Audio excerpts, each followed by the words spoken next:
The Garden of Forking Paths, Part 2, by Jorge Luis Borges.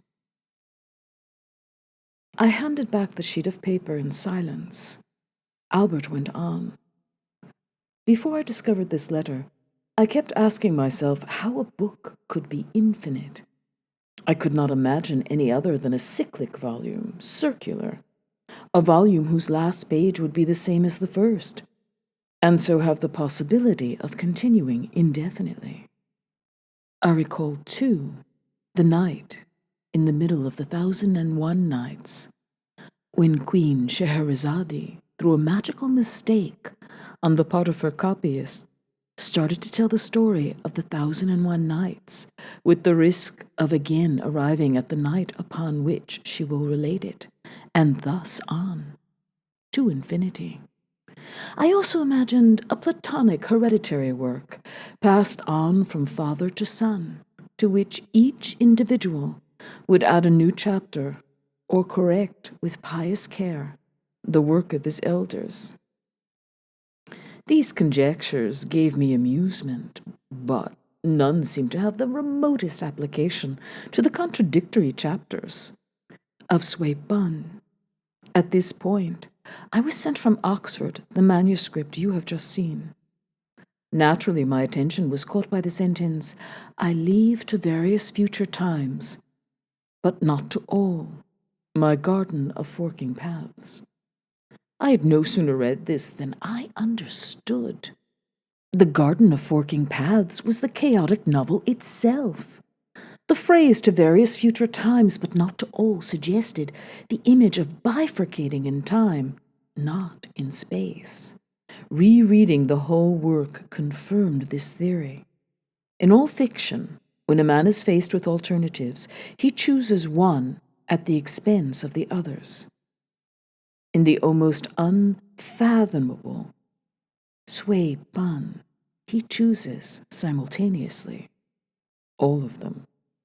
He thus creates various futures, various times which start others that will, in their turn, branch out and bifurcate in other times. This is the cause of the contradictions in the novel. Fang, let us say, has a secret. A stranger knocks at his door. Fang makes up his mind to kill him. Naturally, there are various possible outcomes. Fang can kill the intruder. The intruder can kill Fang. Both can be saved. Both can die. And so on, and so on. In Swaip Bun's work, all the possible solutions occur, each one being the point of departure for other bifurcations. Sometimes the pathways of this labyrinth converge. For example, you come to this house, but in other possible pasts, you are my enemy. In others, my friend. If you will put up with my atrocious pronunciation, I would like to read you a few pages of your ancestor's work. His countenance, in the bright circle of lamplight, was certainly that of an ancient, but it shone with something unyielding, even immortal. With slow precision, he read two versions of the same epic chapter. In the first, an army marches into battle over a desolate mountain pass. The bleak and somber aspect of the rocky landscape made the soldiers feel that life itself was of little value. And so, they won the battle easily. In the second, the same army passes through a palace where a banquet is in progress. The splendor of the feast remained a memory throughout the glorious battle. And so victory followed. With proper veneration, I listened to these old tales, although perhaps with less admiration for them in themselves than for the fact that they had been thought out by one of my own blood, and that a man of a distant empire had given them back to me in the last stage of a desperate adventure on a western island. I remember the final words, repeated at the end of each version like a secret command. Thus the heroes fought, with tranquil heart and bloody sword. They were resigned to killing and to dying. At that moment, I felt within me and around me something invisible and intangible, pullulating. It was not the pullulation of two divergent, parallel, and finally converging armies, but an agitation more inaccessible, more intimate, prefigured by them in some way. Stephen Albert continued. I do not think your illustrious ancestor toyed idly with variations. I do not find it believable that he would waste 13 years laboring over a never-ending experiment in rhetoric. In your country, the novel is an inferior genre. In Sui Pan's period, it was a despised one. Sui Pan was a fine novelist, but he was also a man of letters, who doubtless considered himself more than a mere novelist.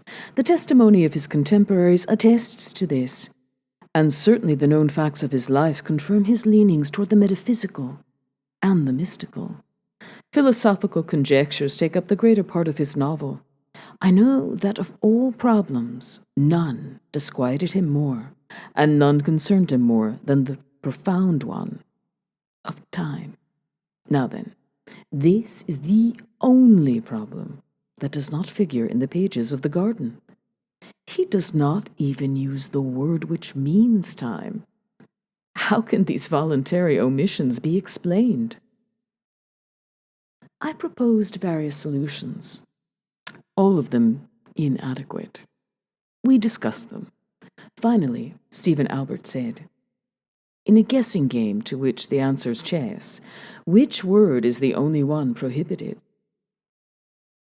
I thought for a moment and then replied, the word is chess.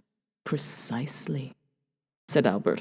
The Garden of Forking Paths is an enormous guessing game, or parable, in which the subject is time. The rules of the game forbid the use of the word itself.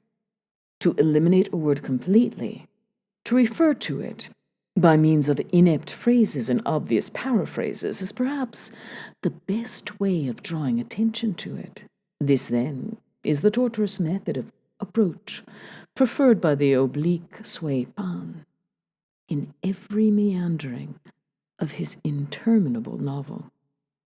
I have gone over hundreds of manuscripts. I have corrected errors introduced by careless copyists. I have worked out the plan from this chaos. I have restored, or believe I have restored, the original. I have translated the whole work. I can state categorically that not once has the word time been used in the whole book. The explanation is obvious. The Garden of Forking Paths is a picture, incomplete, yet not false, of the universe such as Sui Pan conceived it to be, differing from Newton and Schopenhauer. Your ancestor did not think of time as absolute and uniform. He believed in an infinite series of times, in a dizzily growing, ever-spreading network of diverging, converging, and parallel times. This web of time, the strands of which approach one another, bifurcate, intersect, or ignore each other through the centuries, embraces every possibility. We do not exist in most of them. In some, you exist and not I, while in others, I do and you do not, and in yet others, both of us exist. In this one, in which chance has favored me, you have come to my gate. In another, you, crossing the garden, have found me dead. In yet another, I say these very same words, but am in error, a phantom. In all of them, I enunciated with a tremor in my voice, I deeply appreciate and am grateful to you for the restoration of Sui Pan's garden. Not in all, he murmured with a smile. Time is forever dividing itself toward innumerable futures, and in one of them, I am your enemy. Once again, I sensed the pullulation of which I had already spoken. It seemed to me that the dew-damp garden surrounding the house was infinitely saturated with invisible people. All were Albert and myself, secretive, busy and multiform in other dimensions of time. I lifted my eyes, and the short nightmare disappeared. In the black and yellow garden, there was only a single man, but this man was as strong as a statue, and this man was walking up the path, and he was Captain Richard Madden. The future exists now, I replied, but I am your friend. Can I take another look at the letter? Albert rose from his seat. He stood up tall as he opened the top drawer of the high writing cabinet. For a moment, his back was again turned to me. I had the revolver ready. I fired with the utmost care. Albert fell without a murmur at once. I swear that his death was instantaneous, as if he had been struck by lightning. What remains is unreal and unimportant. Madden broke in and arrested me. I have been condemned to hang. Abominably, I have yet triumphed. The secret name of the city to be attacked got through to Berlin. Yesterday, it was bombed. I read the news in the same English papers which were trying to solve the riddle of the murder of learned sinologist Stephen Albert by the unknown Yu Swen. The chief, however, had already solved this mystery.